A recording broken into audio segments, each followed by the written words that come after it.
Hey guys, SoCal Val here. You are listening to the Hitting the Turnbuckle podcast.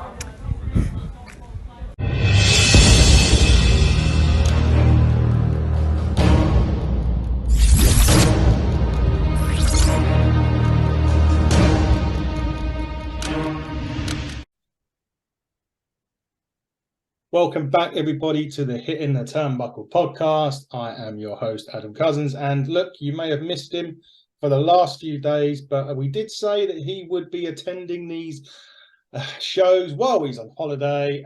But lo and behold, Smack Dave returns. How is it going on your holiday, Dave? All good, man. We're having a great time. You can't get the staff for this, the WWE, can you?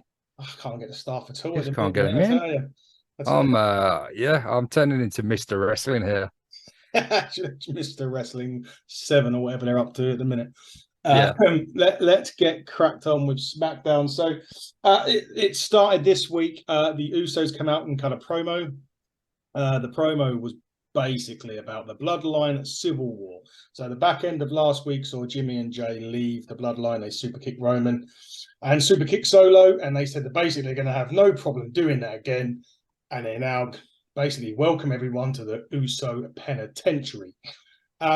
So, Dave, that match is obviously confirmed for Saturday at Money in the Bank, which we'll be attending. That was a really solid start to SmackDown. Kind of lit the touch paper for the main event a bit later on, but the Usos delivering like the Usos do. Oh man, I absolutely loved this. Loved it. This was the Usos that I remember before I kind of had a little bit of a hiatus with watching the WWE Weekly. And Usos pre-Bloodline, when they were feuding with the New Day and they were coming out and they were cutting these killer promos, in perfect correlation with each other. They are just so good on the microphone, so good in the ring. They'll definitely go down as one of the best tag teams of all time. And this Civil War match and this Civil War angle, everything now that's because people have been saying the Bloodline's over, but this story is not over by a long way yet, and I'm absolutely loving every second of it. Well, it reminds me we've got to buckle up because I don't think literally buckle up because I don't think we're going to be finishing anytime soon. Oh, this isn't finished until Roman loses the belt, and it probably won't be finished then, and that's going to be a long time. And this is just so like it's must-see television, and I know that's like sounds really dramatic and over the top. But for wrestling fans, this is so good. This is so good. No matter if you're WWE, AEW, Impact, New Japan, this is fantastic. It is. And it was a great way to kick off the show. The next part was probably one of the most over wrestlers at the minute in LA Knight. Yeah. Yeah. Let me talk to you about that one. He was going against Rey Mysterio. Really competitive opening contest. To be honest, we wasn't really going to get anything less than a really competitive contest with those two in the ring. Finally, and perhaps importantly, 2 weeks before Money in the Bank, LA Knight picks up a much needed win with the blunt force trauma. Dave, really high competitive match, probably what we would have expected with these two. But like I've just mentioned before, the importance of LA Knight getting a momentum behind him, especially he's one of the favourites to win. We know Logan Paul may have something to say about that now, but important that he now starts the momentum climbing, especially if he is going to go on and win Money in the Bank. Absolutely. And I knew this was going to be a good match. I was worried about the finish, because LA Knight lost the week before to Santos Escobar. Yes. And there was an element of hijinks. I think he was holding the ropes, so it wasn't clean.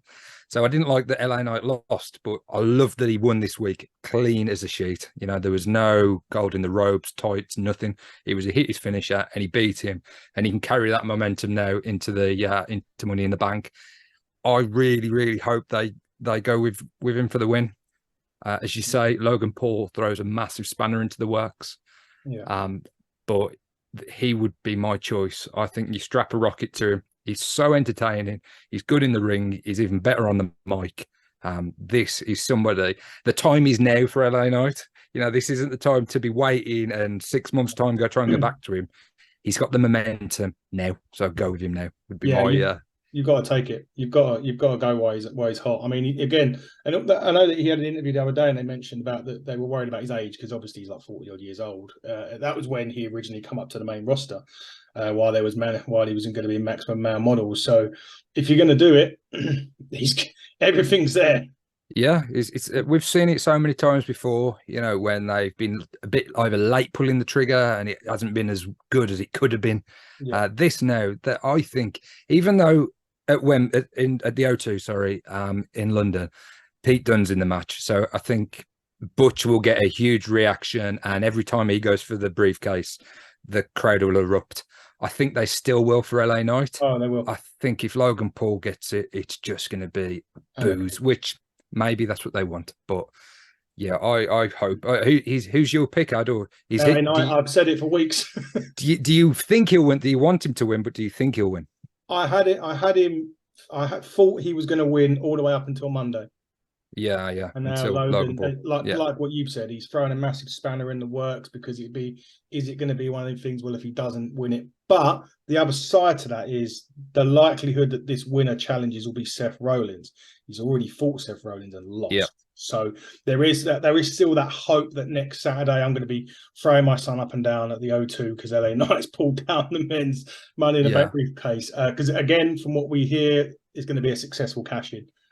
From an understanding standpoint, if Logan does win it, I can understand why he would win it. Yeah. Because if he goes on to win it, the mainstream they'll get from him winning Money in the Bank and likelihood winning the title would probably do more for them than LA Knight winning it. But the momentum, the crowd want it, everyone wants it. So I hope they do something clever, or so that Logan Paul is still prominent and he's still, you know, he doesn't just lose and that's it. Something happens with him to set a future program up or a future match. There's been 2 returns being rumored for Money in the Bank. One of them is McIntyre.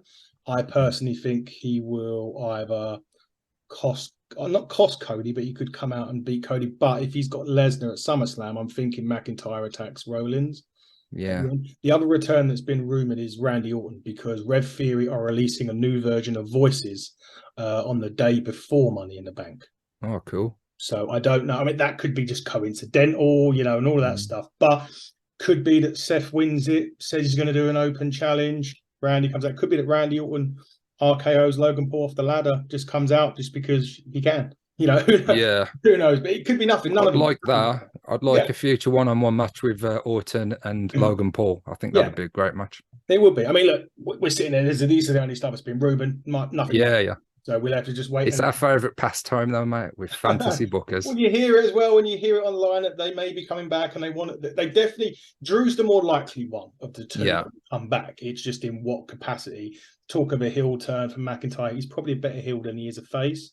He'll get cheered at the O2 anyway, but if he beats Seth, like if he comes and attacks Seth Rollins, he might not necessarily get cheered at the end, but that is a possibility still. So that's probably likely than the Orton one. Orton one's probably just me because I want to pop to hit. I want Randy Orton to come back with that big return. I'm not saying Drew isn't big, but if Randy's music hit, the place would just go fucking crazy, wouldn't it? Yeah. Let's be honest. Well, anyway. Moving swiftly on, so it goes out to the back. Solo and Heyman are marching away. Ridge Holland walks up. So, what are you looking at in his accent, whatever? I think he's up your way, isn't he, or somewhere around there? I think so. Yeah. Is he Birmingham? Let's have a look. Somewhere, you do that, and Art Carey. So he does that. Solo just looks at him, gives him the spike. Amazing. Looks like he's being what's that? Feels like it's got an exorcist. Looks like he's an exorcist. It looks like he's being taken over by a spirit at one point. Who was that? Rich, when he gets spiked. Yeah. Like it was a bit dramatic, wasn't it? Yeah, looks like he was being taken over by a ghost. Yeah. He's expecting a different voice to come out of his mouth after he got it. Anyway. Yorkshire, mate. He's Yorkshire. Yorkshire. He's north of me. Famous for their tea, for those. Yeah. Anyway, I don't like tea, so it doesn't really matter to me. So that annoys our good friend Sheamus, or Beaker, as I like to call him. He comes out really annoyed, wants to match with Solo, and that match is made.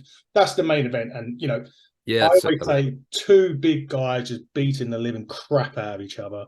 Yeah, happy days. I love this from Sheamus. Yeah, great pay as always every time. How long's he been going at? 15 years, they were saying on commentary. And he's the fact that he's maintained that mid to high level throughout his career, and he can still be set up in a main event, and it's totally normal for him to be in the main event. It's not like a stretch at all. Like to be that consistency over the years. That's what I'm trying to say. Dolph Ziggler's the same. He done an interview with Chris Van Vliet a little while back, and he said that I'm the type of guy now that you could open the show, could be in the middle of the show going for the title, for like the Intercontinental belt, like mid break, or I could be in the main event and you wouldn't. Yeah. Yeah, the Sheamus falls into that category. He could be absolutely anywhere on the card, and you wouldn't. Butter an eyelid, basically. He's that good. He is. And so is Dolph Ziggler. He's he doesn't probably get the plaudits he deserves, to be honest, Sheamus. No. The matches that he's having at the minute as well are some of the best of his career, I'd say. Yeah, definitely. The triple threat. I know I mention this every single podcast. I think I should come on, but that triple threat with not Walter, Gunter, and Drew. That was just so good, and he's still got the passion. He still absolutely loves it, and I was looking forward to the main event after this little this promo. Me too. The next match was the women's unification titles match. So Ronda Rousey and Shayna Baszler had the women's tag titles. Alba Fire and Isla Dawn had the NXT tag titles, and they're going to bring them together to make one. So I can imagine another belt ceremony will be taking place in a couple of weeks. So, long story short, I'm not going to go about this because this is just, I couldn't give two fucks, to be quite honest with you. Yeah, it wasn't great, was it? No, it was a pretty poor match. Ronda and Shayna pick up the win, but one of them I think Ronda had a submission on one, and Shayna had the Coquina clutch on the other. They both tapped out at the same time. That brought out Raquel Rodriguez, who was actually sitting outside, I think, on commentary anyway, so she came up to the ring. We cut a promo about we, and they're going, who's we? And I'm thinking, fuck me, are you really that stupid that you don't know who her tag partner was before they drop the belts? And Liv Morgan comes back, and that's probably going to be where I think that's a match that there's going to be in London, I think, at Money in the Bank. I think the match has been announced for now. So Shayna Baszler, Rousey will defend against Liv and Raquel, but probably the less said about that match, the better. Well, it was just the whole angle, to be honest. I've never known a unification match just be in the middle of a SmackDown and not really. But to be honest, that's the way. That's not. That's the reflection on the belts and how they've been booked constantly with the women's division. So maybe this is just a way to combine the belts so that they can go across Raw, SmackDown, and NXT, rather than having to. But I don't know. It's a little bit lackluster and underwhelming. But I think they just. The main thing was just to get it done. Yeah. Not a good match. I do like the Alba Fire and they're brilliant. Alba Dawn and Alba Fire, brilliant. Yeah. They're great. So hopefully they can kind of cement themselves on the main roster and perhaps get the belts back at some point. But I think this was just a means to an end. Yeah, it means to probably give Ronda some valuable lessons down in NXT, which she could probably do with as we move on. The Grayson Waller effect or show, whatever you want to call it, was next with our good buddies. Yes, Boy, Pretty Deadly was on there. They were about how they beat 5 teams. They actually beat 1. They're from your way, aren't they? Yeah, they're also very much. They've made their debut in the UK at Ignite.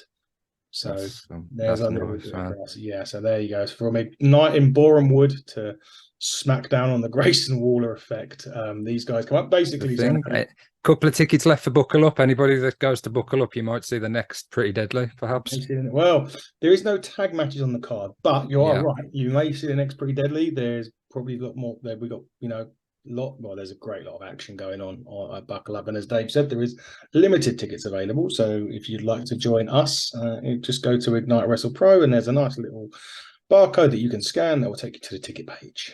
Lovely bit of business. Lovely bit of business, yeah. Anyway, they're on the Grayson Waller effect. How they beat 5 teams, they literally beat 1. And they'd literally been in the whole match.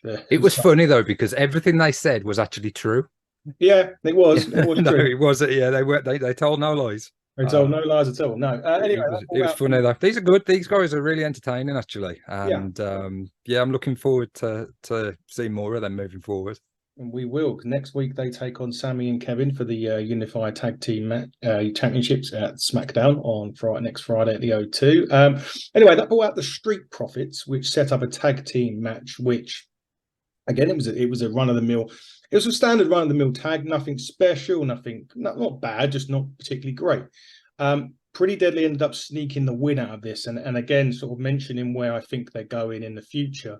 with both Street Profits and Bianca. I think these are planting the seeds to twist them over to a heel turn, which is probably needed, because I think the Street Profits and Bianca's character are probably quite stale now. They've been the same act for 5 or 6 years. But for you, was it just a run-of-the-mill tag? Yeah, I thought that, as you say, that I think they're telling a bit of a long-term story with the Street Profits and not picking up many wins and the way that they lose as well. Yeah, they've got to bring out a different side to them and their characters, similar to Bianca, you know, perhaps being a little bit too nice and need to be a bit more assertive. So I think that heel turn would massively help them and their characters and refresh them. I think Montez Ford is kind of, you know, they expect big things from him in the future. But I don't think they'll necessarily turn them on each other yet. I think, as you say, they'll stay together, but it would just be a real change up in their character and their personalities. Yeah, I think so. I think it's needed. As I said, it's been a while where. But anyway, Bianca Belair. Fucking, I've got to do the Forbidden Door one later with all those names. I can't even do Bianca Belair. She come out and basically said, you know, she was talking about him Pierce at the back and basically said, you know, I done what you asked me to do and you didn't give me what I want. So next week she's now banned from ringside, but she can call her shot afterwards in London for the match with Charlotte Flair and Asuka. Speaking of Charlotte Flair, she took on Lacey Evans in a match in a match that was barely worth, you know, I think my kettle had boiled and literally just let me know that it was finished. So by the time I'd pressed the button on my app on my phone to have the kettle to come on, by the time it had let me know it had finished, the match was over. And that's probably about as much as we can say about that, can we, Dave? Lacey Evans has had more gimmicks than me on this podcast. You know, she's just I don't get this, man. I know she served in the armed forces. It's just so stupid. It's so stupid. And if they're gonna do it, how can you be she's a heel? She's a heel in like this military role. I just don't get this at all. And it does nothing for her. You know, this type of stuff. She'll just end up being another name being released on the annual releases one day. I think they need to, as you can tell, I thought this was terrible. Charlotte Flair, greatest of all time, in my opinion, from the women's division. I know you don't necessarily agree. I think Andy does. Yeah. But not even she could save this. No. Speaking of that, did you see the amount of trouble we got in on the last top 10 that we did, the managers? Oh, yeah, I saw there was a lot. You and Andy are in for what they call a dange chop from Beers and Beatdowns. Was it China? No, it was the fact that you didn't have Heenan as number one. You both had Heyman, I think. Yeah, but I did say he was before my time, really. Yeah. I would have just been, I know I've seen bits and pieces. Yeah. I absolutely love Bobby the Brain Heenan. And when we do the top 10 commentators, he will be right up there, you know, in the top 3, absolutely. Yeah. But it would it'd be like me saying Bruno Sammartino for my best wrestler of all time. You haven't seen him. It was pre-me, so no matter how many highlights and bits and pieces of what people say, I can't live vicariously through other people when I'm putting my top 10s together. I'm putting my top 10 as my fandom, the period of from me starting watching wrestling to now. So sorry, Dange. I'll take the chop. I'll take the chop. It'd be an honor to be chopped by you. Yes, but, and that's my explanation. There you go. But that is the best part of our top 10 series. We've got loads of them. We're throwing ideas left, right, center. But that's the best part of these top 10s. They are very up to how you subjective, mate. Subjective, and that's the best part of it. And we love conversations like that because people do have their other favorites, and sometimes we don't even think of their other favorites. Yeah. Anyway, before we get on to the main event, it was announced that next week on SmackDown, it was also going to be another Grace Waller Effect show with Mr. Prime himself, Logan Paul, which should be a bundle of fun. I can't wait to sit through that. Just on a side note, before we get any further, there was a couple of matches that were due to be on SmackDown this week. Bailey was meant to go against Shotzi for her place in the ladder match, and there was going to be what happened to that? I'm just about to get to that. And there was going to be a Money in the Bank momentum match. I think it was meant to be a triple threat between Pete Dunne, LA Knight, and Santos Escobar, and you obviously know that didn't happen because LA Knight took over.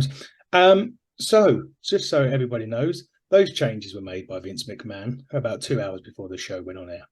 So thanks, Vince. But I don't know about the triple threat, but they set the Bailey match up on last week's SmackDown, didn't they, with the backstage bit? I mean, do they think we? Oh, again, insulting our intelligence and just stop it, Vince, please. If you're watching this, Vince, please just leave Triple H to it. Or as you would nicely put last week, oh, fuck off. Oh, fuck off. Yeah, exactly. Anyway, on to better things, which was the main event between Solo and Sheamus. And this was pretty much what we wanted, from the main event. There was good scrap. Good old-fashioned scrap, yeah. Big power moves. Oh, Sheamus couldn't stand up at one point. Load of big power moves. The only thing I'm going to say is the botched finish to this. Yeah. Two things I didn't like. One was the fact that he totally missed Sheamus and went through the barricade when he was going to do the Samoan squash thing or whatever it was. Yeah. And secondly was the fact that the referee called it off. Yeah. Just count the fuckers out. They're on the outside of the ring. How can you call a match? How can you call a match up on the outside of the ring when you have count outs that are on in it? So that was the kind of thing that ruined it for me. At the end of that, he carried on. He was beating up medics. Solo Sikoa was beating up medics, wouldn't allow anyone to touch Sheamus. Goes in the ring, turns around, gets super kicked about 50 times by the Usos to end the show. Great match, stupid ending. What was the official ruling on it? Was it referee stoppage? So Solo wins then? Yes. Yeah, I thought so. Yeah. Yeah, needless really. All you got to do is Solo rolls back into the ring, 10 count. That's consistent with the rules. Yeah. I hate when they just pick and choose when they're going to use the rules. Consistency is what we want. Consistency is what we require. Or, again, not to insult our intelligence. They were getting counted out before he done it. So why? Yeah. Why carry on the count? Yeah. He could have rolled in the ring, and then got super kicked. Yeah, exactly. Count now. He could have been going like he normally does. Turns around, wallop. What does he normally do, mate? Yeah, what you like Umaga, but I can't do that shit. I'm not Samoan. Very much not a Samoan. But good effort. Yeah, great. I mean, wait until later on when we got to do. I said earlier on, we've got to do a Forbidden Door. We've got Gary Joe coming on from Honor the Elite later. For this is a Sunday, by the way, so we're recording this Sunday afternoon. We've got Gary Joe on from Honor the Elite later. We're doing a Forbidden Door preview. And those of you that listen to the podcast know that my Japanese pronunciation is absolutely shocking. You struggle with English? Yeah, sometimes I struggle with English. So this is going to be absolutely ridiculous later on. But anyway, so Dave, I think overall SmackDown, a few hits, but one too many misses for me. Yeah. It was an average show. I wouldn't say it was a bad show. Didn't pull up any trees. A few nice bits. Uso heavy, which I'll never complain that a show's got too much Uso on it. That was great. They started the show on the microphone. They finished the show with the super kicks. So yeah, there was just a few bits in between those segments that could have been better or could have been different. And the Bailey match would have been appreciated, Vince. But yeah, maybe we'll get that next week when it's in London. So next week, there will be a SmackDown review next week. We don't know when it's going to be yet because most of Team Buckle are going to be attending SmackDown and Money in the Bank, as it's in good old England, jolly old England, in London at the O2 Arena. Roman Reigns is back next week as well. Some matches have already been announced. We've got a title-heavy show actually next week on SmackDown. Have we already mentioned the Kevin Owens and Sami Zayn will be defending against Yes Boys, Pretty Deadly. Yes Boy. Yes Boy. There was another. Charlotte Flair's going against Asuka for the women's title next week as well. So it's going to be a really title-heavy SmackDown. Really title. I like that match, Charlotte Asuka. I think that's going to be great. Brilliant. Different dynamic as well to her. They've done it before, perhaps with Charlotte being more of a face and Asuka being more of a heel. So. Yeah, Charlotte doesn't work as a face. No, it doesn't. So I can't because she's too much of a heel when she's a face anyway. Yeah, it doesn't work. But I think people will like her either way, and people will hate her either way. Yeah, you know exactly where I feel on that one. Yeah, but anyway, I reckon next week's SmackDown will be good. We will review it. Don't panic. We're not going to say we're not going to review it. We'll probably do it all on a Sunday. I probably won't have much of a voice, but big pod day with me, no voice, because we're going to have Collision as well, and we'll get onto that later. But that was SmackDown. So Dave, we will be back later with the Forbidden Door show. But we do have a new top 10 coming out this week, everybody. So that will be released on Friday. We've already recorded it, and it's top 10 finishes. Wait until you see who's on the list for that one. Anyway. Yeah. I've got a controversial. My number one is controversial. Is this P45 again, as Andy would say? I think I can justify it. So well, we'll find out. Well, guys, you will find out when we release it on Friday. But for now, this has been the SmackDown review show. I have been Adam Cousins. That has been Smack Dave. And until next time, guys, buckle down, stay safe. We will see you soon.